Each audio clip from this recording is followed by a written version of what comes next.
The other day, I noticed there are two words being used by the opposition leader. One to describe my workload, and I'm lazy. The other one is the word shame. I want to tell Kamla Persad-Bissessar tonight, I am glad to hear that she knows that in the lexicon there's a word called shame. Because if I was leading a political party, which the record shows had stolen so much money from a people, and then the courts would have ruled as to who stole that money and how much they stole, and found them guilty, albeit years after they were put on charge. And I had come out and said that the whole Piarco Airport was a hoax, and it was PNM persecuting their political enemies. And you now have to tell this country that your party's record is one of how much $1 billion you stole by deliberate action. Because in case you all don't know, that Piarco Airport project was initially a PNM project. It was supposed to cost $75 million US. When we looked at the revenues from the airport, and I could tell you because unlike other members in the cabinet, this young lady and this one and this young man, they were not there. I was there. I was there. Camille was there. She was a little girl then. When we looked at it, the revenue stream could not support a loan of 75 million US. So we reduced it to 65, I think that's 65 million. But the long and short of the whole story is that by the time the UNC came in and took over the project, they entered into the agreement all faultily for an upward price of 105 million US. That was the project. That was the project.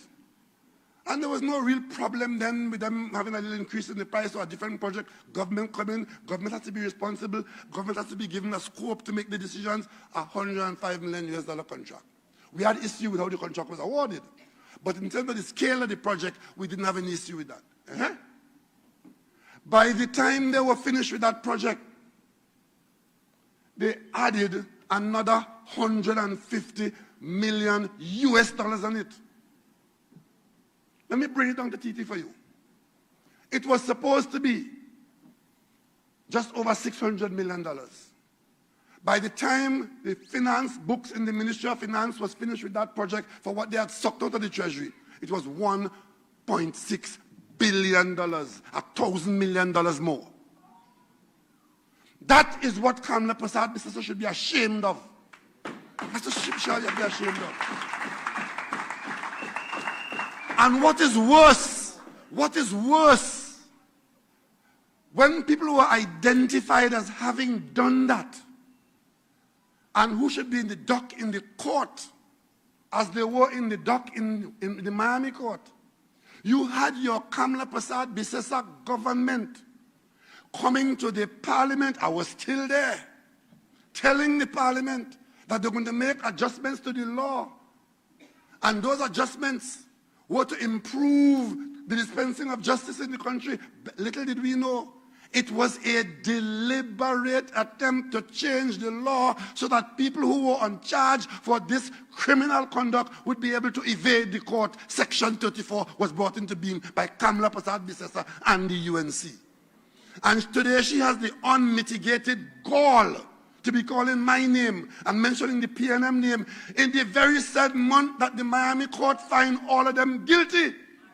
Guilty as charged. Charged with what? All kinds of heinous crimes of fraud and theft from a little people in the Caribbean.